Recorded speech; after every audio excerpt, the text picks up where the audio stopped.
دیکھیں خصی جانور کے بارے میں یہ جو موقف ہے نا اہل تشیع کی طرف جو منسوب کیا گیا کہ وہ اس کو حرام سمجھتے ہیں، تو یہ ایک متھ ہے جو ان کی پبلک کے اندر بھی ہے۔ آپ محقق شیعہ علماء سے پوچھیں تو شیعہ علماء کے اندر ان کے پرانے بزرگوں میں بھی دو رائے پائی جاتی ہیں۔ ایک مطلقاً خصی جانور کی قربانی کو حلال سمجھتے ہیں، دوسرے جو ہیں اسے حرام کی کیٹیگری میں نہیں سمجھتے، وہ کہتے ہیں پریفریبل ہے کہ نہ کیا جائے۔ لیکن آپ کو پتہ ہے جب یہ معاملات آگے چلتے ہیں نا تو پھر زیادہ سختی آنا شروع ہو جاتی ہے دونوں طرف سے۔ اور اب یہ ہے کہ شیعہ کی منڈیاں زیادہ لگی ہوئی ہیں، جیسے وہ کہتے ہیں شیعہ مچھی شیعہ جانور، اور وہاں پہ خصی جانور کھڑے ہوئے ہوتے ہیں۔ حالانکہ آپ شیعہ علماء سے میں نے باقاعدہ اس کے اوپر پوری ڈیبیٹ کی ہے، وہ کہتے ہیں جی ہمارا یہ کیٹاگوریکل موقف نہیں ہے، ہمارے ہاں دو اقوال ہیں،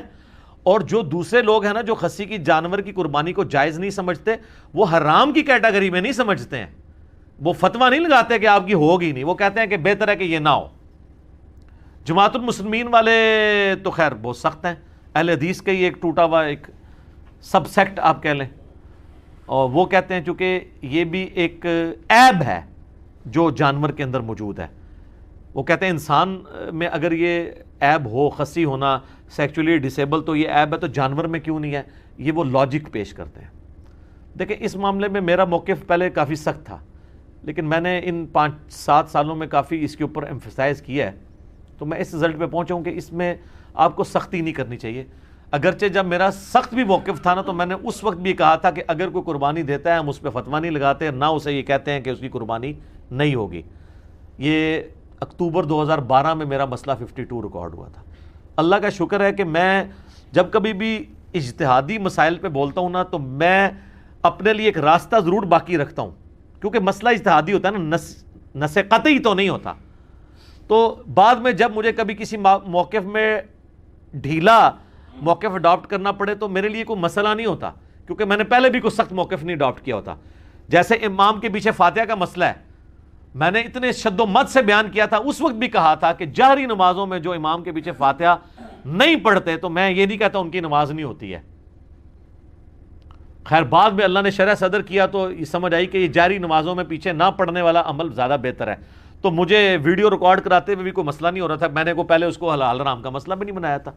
خصی کے معاملے میں بھی یہی ہے، پہلے تو آپ اس کو سمجھ لیں کہ یہ خصی جانور کو عیب کے طور پر جن لوگوں نے دلیل کے طور پر پیش کیا ہے تو اس کی اصل دلیل تو ہے قرآن حکیم میں، سورہ نساء کی آیت نمبر 119، جس میں آتا ہے کہ شیطان نے کہا تھا کہ میں لوگوں کو ابھاروں گا کہ یہ جانوروں کے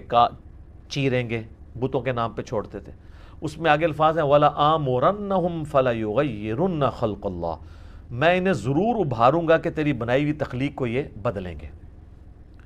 تخلیق بدلنے میں ہر وہ کام داخل ہے جو نیچر کو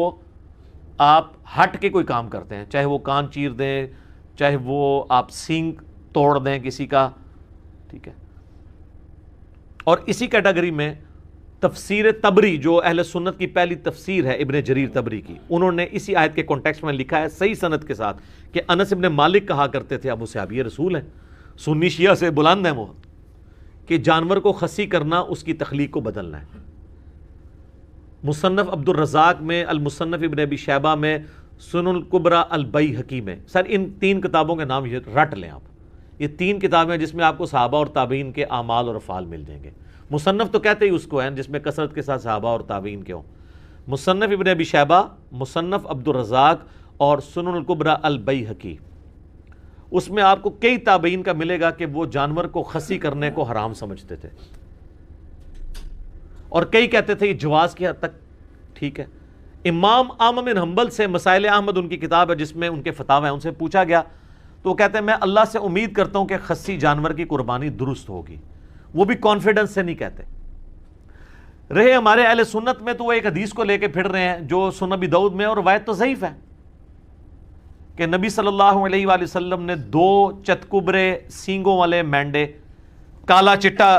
یعنی ان کے اوپر وہ بنے ہوئے تھے نشانات، وہ قربان کیے جو خصی بھی تھے۔ یہ ابو داؤد میں حدیث ہے۔ اس کا ایک حصہ تو صحیح مسلم میں ہے کہ آپ علیہ السلام نے 2 چتکبرے مینڈے سینگوں والے قربان کیے، اور آپ نے ان کو پہلو کے بل لٹا کے ان پہ پاؤں رکھ کے بسم اللہ واللہ اکبر تکبیر پڑھ کے ان کو ذبح کیا، اور مسلم شریف میں الفاظ ہیں، آپ نے ساتھ یہ بھی کہا اللہم تقبل من محمد و آل محمد و امت محمد، اے اللہ اسے قبول کر لے محمد، آل محمد اور امت محمد کی طرف سے صلی اللہ علیہ وآلہ وسلم اجمعین۔ تو اس حدیث کہ یہ الفاظ تو بخاری مسلم میں ہے، یہی حدیث ابو داؤد میں آتی ہے نا، اس میں خسی کے الفاظ بھی ہیں کہ 2 سینگوں والے چتکبرے اور خسی، لیکن وہ روایت ضعیف ہے، اس میں محمد بن اسحاق مدلس ہیں اور ان سے روایت کر رہے ہیں اور سما کی تصریح نہیں ہے، اس لیے یہ حدیث مشکات میں جب آئی ہے نا 1461 نمبر ہے مشکات میں 1461، اس کے فٹ نوٹ پہ شیخ زبیر صاحب نے لکھا ہے اس حدیث کے کانٹیکسٹ میں کہ یہ حدیث جو ہے وہ ضعیف ہے خسی والے الفاظ کے ساتھ، باقی سارے الفاظ ثابت ہیں۔ لہذا وہ زبیر صاحب کا جو پرانا کوئی حکم کہیں ابو داؤد میں لگا ہوا تھا نا، تو اس کو آپ چینج سمجھیں، وہ انوار الصحیفہ کے اندر جو سنن اربع کی تحکیم ہے اس میں بھی انہوں نے اس کو ضعیف کہا ہے، تو یہ حدیث تو ہے ضعیف۔ اب یہ محمد بن اسحاق تو مشہور مدلس ہے، اور اہل حدیث کے ہاں تو یہ مدلس ہونے کی وجہ سے ان کی روایت جو ہے ضعیف ہے، جو مسلم کے مقدمے میں ہے کہ مدلس کی ان والی روایت سما کی تصریح کے بغیر ضعیف ہے۔ رہے حنفی تو حنفیوں کے ہاں تو محمد بن اسحاق ویسے ہی ضعیف راوی ہے،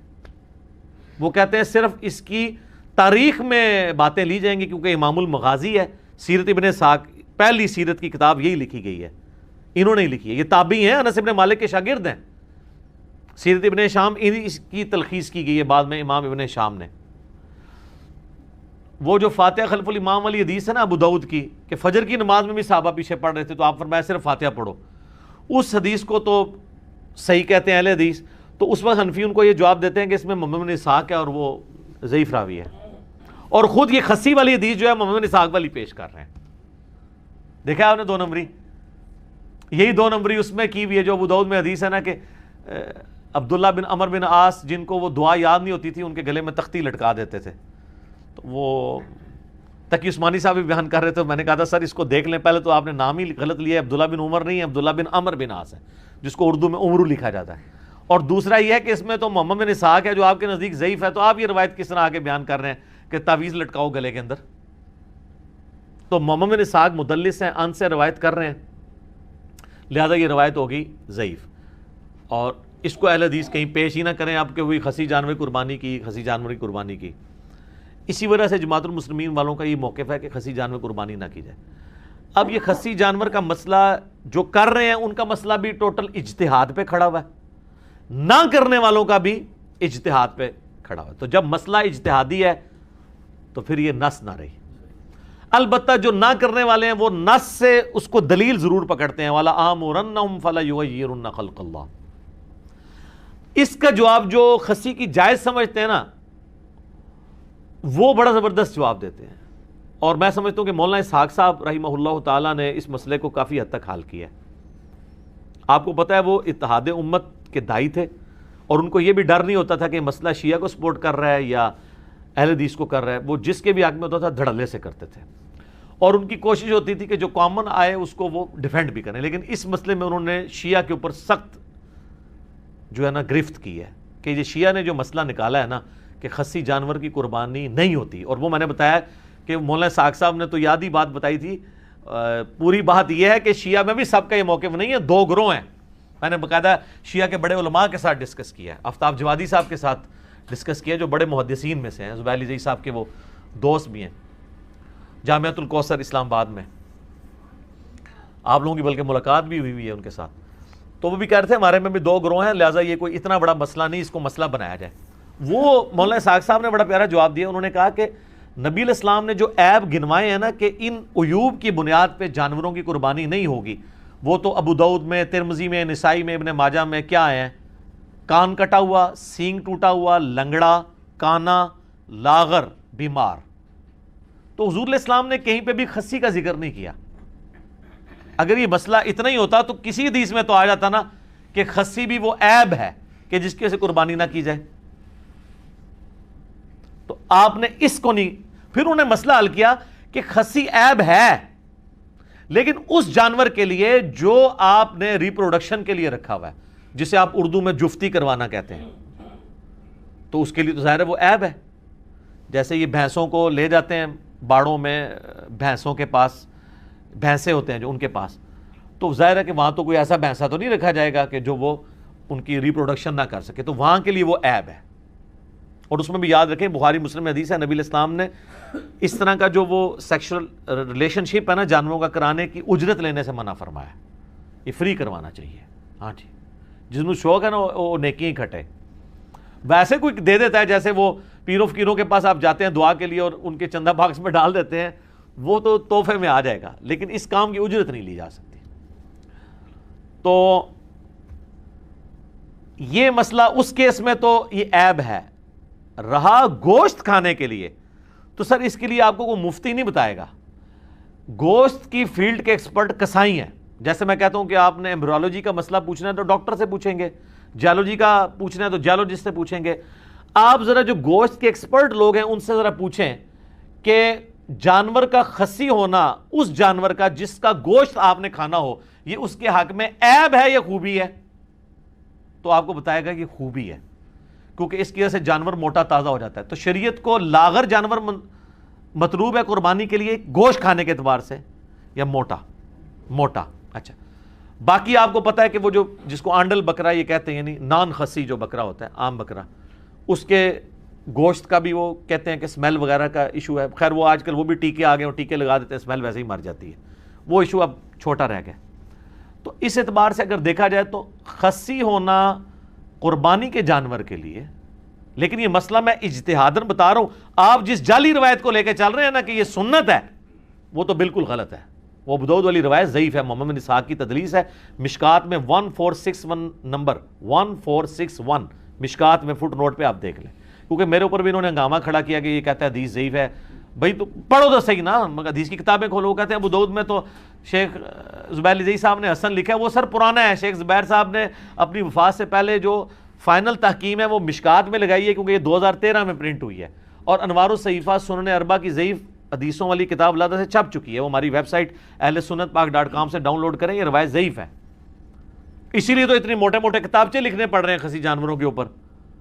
مضمون لکھنے پڑ رہے ہیں جواز ثابت کرنے کے لیے۔ شیخ زبیر صاحب کے جو شاگرد ہیں غلام مصطفیٰ ظہیر صاحب، انہوں نے باقاعدہ پورا مضمون لکھا ہے جواز ثابت کرنے کے لیے، پریفریبل نہیں۔ حالانکہ انہی کے اگینسٹ کئی اہل حدیث علماء ہیں، شیخ زبیر صاحب کے شاگردوں میں سے ہیں، انہوں نے اس کے خلاف مضمون لکھا ہے، نہیں خصی جانور کی قربانی نہیں ہوتی۔ تو ہمارا موقف یہ ہے کہ پریفریبل آپ نہ کریں۔ میں تو کئی سالوں سے خصی جانور کی قربانی نہیں کرتا ہوں۔ میں کہتا ہوں چلے، ویسے یہ بھی ویسے مشہور غلط ہی ہوا ہے، آنڈل بکرے بھی بڑے موٹے تازے مل جاتے ہیں، یہ نہیں ہے کہ وہ مرے ہوئے ہوتے ہیں۔ تو لیکن اگر وہ کرتا ہے کوئی فتویٰ نہیں لگاتے، لیکن یہ جو مسئلہ تھا نا کہ یہ عیب میں آتا ہے،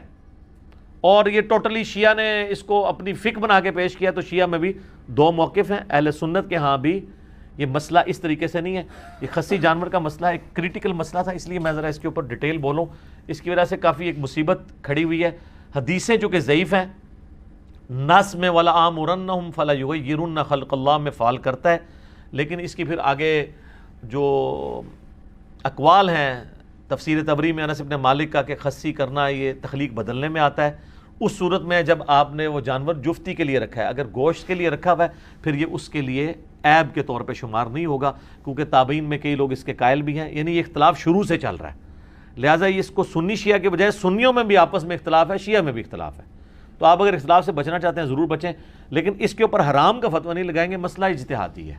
یہ وہ عیوب نہیں ہیں جن کو نبی علیہ السلام نے کیٹاگوریکلی مینشن کیا ہے، جو ابو داؤد ترمذی نسائی ابن ماجہ میں ہے، سینگ ٹوٹا ہوا، کان کٹا ہوا، لاغر، کانا، لنگڑا، اس میں یہ فعال نہیں کرتا ہے۔ لہذا جماعت المسلمین والے تھوڑا اس مسئلے میں غلوف کرتے ہیں، شیعہ میں بعض لوگ غلوف کرتے ہیں، اس غلوف سے بچیں۔ آپ نے نہیں کرنا، نہ کریں، لوگوں کو یہ نہ کہیں کہ آپ کی قربانی نہیں ہو رہی، ٹھیک ہے؟ تو اگر آپ کرنا چاہتے ہیں تو آپ ضرور کریں، ہم آپ کو کچھ نہیں کہیں گے۔ خود ہم کوشش کرتے ہیں کہ ہم خصی بکرے کی قربانی نہ کریں، ہم احتیاط والی سائڈ پہ رہتے ہیں، لیکن مسئلہ پھر میں بتا رہا ہوں یہ اجتہادی ہے، یہ نص والا مسئلہ نہیں ہے، ٹھیک ہے؟ اور اگر آپ دلائل کو اگر دیکھنا شروع کریں تو مجھے مولانا اسحاق صاحب کا موقف مضبوط لگا کہ جو گوشت کے لیے جانور ہے اس کا خصی ہونا اس کا عیب نہیں ہے، اور جو جفتی کے لیے جانور ہے اس کا خصی ہونا اس کا عیب ہے۔ تو تھنک آؤٹ آف باکس کریں تو آپ کو کئی ایک چیزیں خود بخود کلیئر ہو جاتی ہیں۔ لہٰذا یہ اجتہاداً میں اس کو سمجھ رہا ہوں کہ جائز ہے، نس جو ہے نا وہ روایتی ابو داؤد والی کمزور ہے، آپ جہاں سے مرضی لیں وہ روایت کمزور ہے، اس کی جتنی اسناد ہیں سب میں محمد بن اسحاق مدلس ہیں اور ان سے روایت کر رہے ہیں. تو اس کی بنیاد پہ نہیں بلکہ تابعین میں سے کچھ لوگوں کی بنیاد پہ اور باقی دلائل کو دیکھنے کے بعد یعنی اس کا جواز موجود ہے. ٹھیک ہوگا جی. جزاک اللہ خیر.